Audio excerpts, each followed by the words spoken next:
friends! So today we're in for another treat, and we have the Jungle Book, and on the back it says, raised by wolves, Mowgli, the man cub, has grown up in the jungle, but now he is in danger from the man-eating tiger who is searching for him. Can Baloo the bear help Mowgli safely back to the human village? I don't know, let's find out. So as usual, let's look at our first page. A nice picture. It has Shere Khan and Kaa and Mowgli and Baloo and Bagheera. All right, and our nice cover page. And again, by Disney Press. They did the book, they did the pictures, the story. They own it. All right, let's start. Deep in the jungle, Bagheera the panther was out hunting. Suddenly, he heard a strange crying sound from the river. He followed the sound and discovered a basket with a tiny baby boy inside. "Why, it's a man cub," he said. "This little boy needs food and a mother's care. Perhaps Mother Wolf will look after him." Mother Wolf agreed to help. They named the man cub Mowgli, and he grew up safe and happy in the jungle.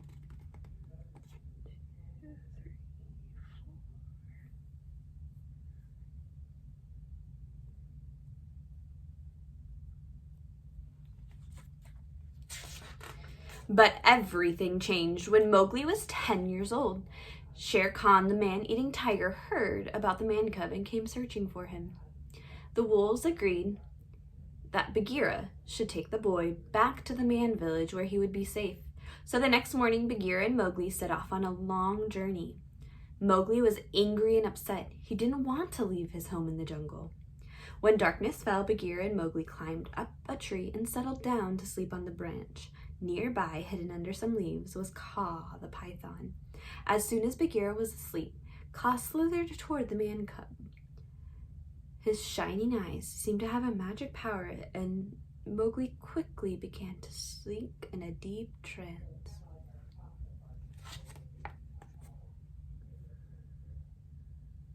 "Trust in me, trust in me."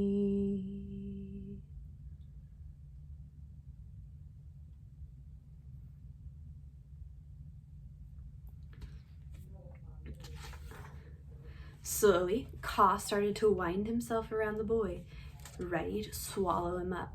Suddenly, Bagheera woke up and sprang at Kaa. He struck the snake with his claw and sent him slithering away into the jungle.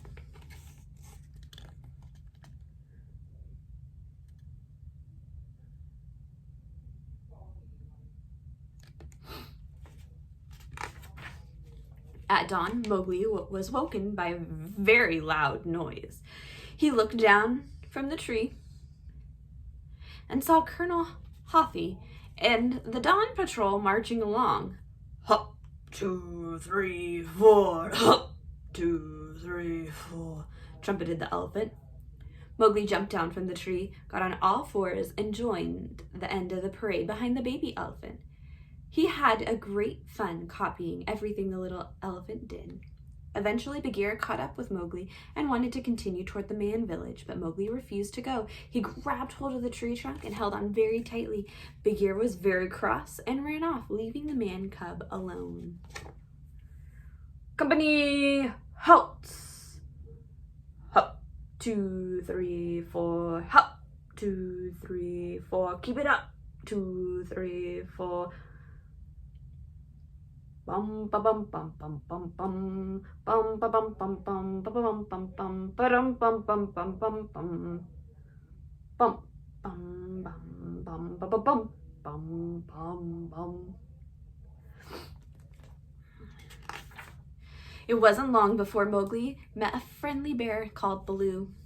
He told Baloo how much he wanted to stay in the jungle. "No problem," Baloo said. "I'll look after you." Baloo enjoyed teaching his new friends all about the bare necessities of life. Soon, Mowgli could fight like a bear, growl like a bear, and even scratch like a bear. Later that afternoon, Mowgli and Baloo waded into the river to keep cool. Mowgli laid on Baloo's tummy as they gently floated along. It was very peaceful. And Baloo, he soon fell asleep. But watching from the trees was a group of monkeys who were waiting to kidnap Mowgli. Look for the bare necessities, the simple bare necessities. Forget about your worries or your care. I mean the bare necessities. Mother Nature's recipes. Forget about the bare necessities of life.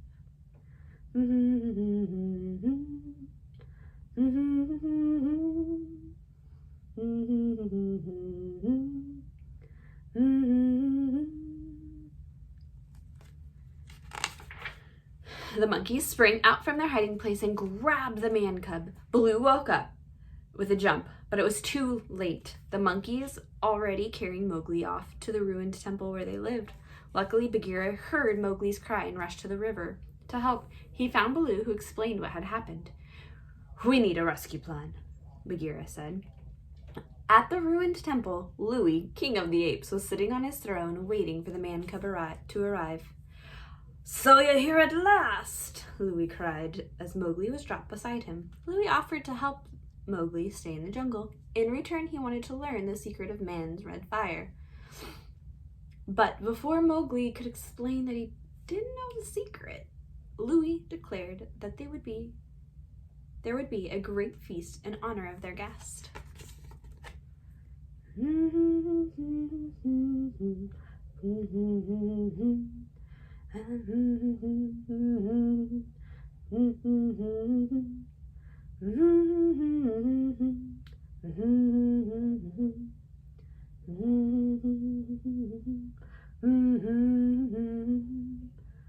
Shooby-doo, I wanna be like you. I wanna walk like you, talk like you too. You see it's true. Baloo and Bagheera reached the temple just in time to see Louie leap from his throne and start to sing and dance in the celebration of the man cub's arrival. As Mowgli's feet began to tap to the music, he forgot about his troubles and joined in the fun too. "Baloo," whispered Bagheera, you distract the monkeys and I'll rescue Mowgli." Baloo had an idea. He dressed himself in some coconut shells and leaves to make himself look like a lady ape. Then he waved at Louie. The king thought the lady ape was very beautiful and he rushed over to ask her to dance. He had no idea it was really Baloo.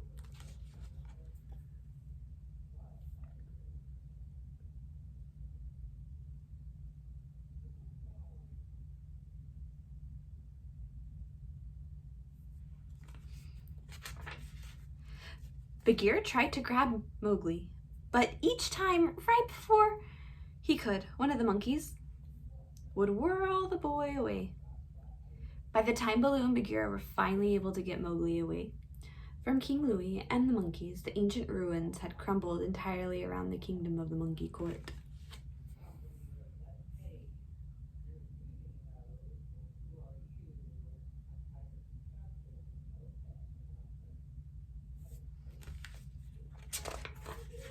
"The man cub must go to the man village," said Bagheera. "It's not safe for him in the jungle." Baloo, remembering Shere Khan, had to admit Bagheera was right. So the next morning, Baloo led Mowgli off toward the man village. When the man cub found out where they were headed, he was very angry. "You don't want me to stay. You're just like Bagheera," he shouted. But before Baloo could explain, Mowgli ran off into the jungle. It wasn't long before Shere Khan spotted Mowgli in the distance. Emerging from the shadows, Shere Khan, the tiger, gave a loud roar. Rah! He leaped at Mowgli, taking the man cub by surprise.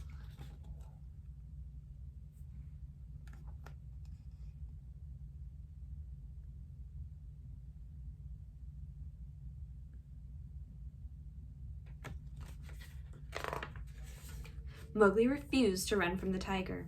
Shere Khan counted to 10 and then leaped at Mowgli, roaring with all his claws out and his mouth wide open. Ah! Baloo arrived in the nick of time and pulled Shere Khan's tail so hard that the tiger fell before reaching the man cub. Shere Khan roared with rage. Ah! as he dragged Baloo behind him. But the brave bear was determined not to let go. Eventually, the furious tiger managed to flip Baloo over on his head. The bear hit the ground with a mighty crash.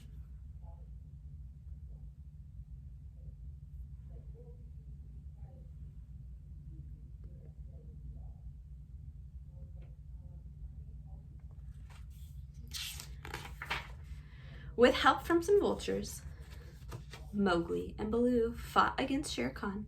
The tiger ran off when a lightning storm caused the tree to burst into flames, and Mowgli tied a burning branch to his tail. Baloo lay injured on the ground. Finally, he opened his eyes and lifted his head. Overjoyed, Mowgli ran and sprang into his friend's arms.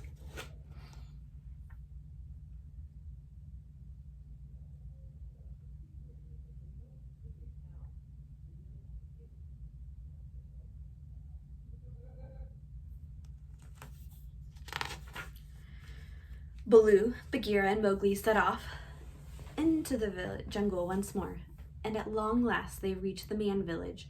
Mowgli climbed a tree to get a good look at the girl he heard singing down by the water hole. He couldn't take his eyes off of her. To Bagheera's great delight, when the girl saw Mowgli, she smiled shyly at him.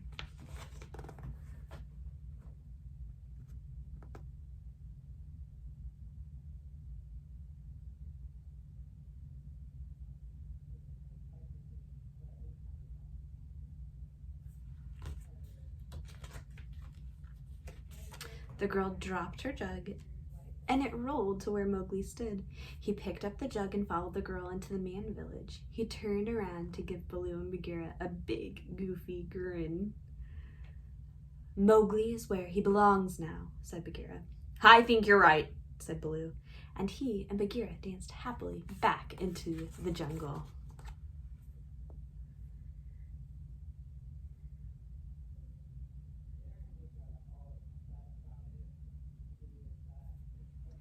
And that, my friends, is the end.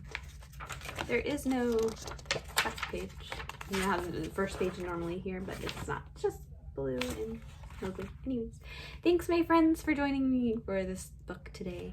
I hope that you're having a great day and finding things to do while you're inside and staying healthy. Bye!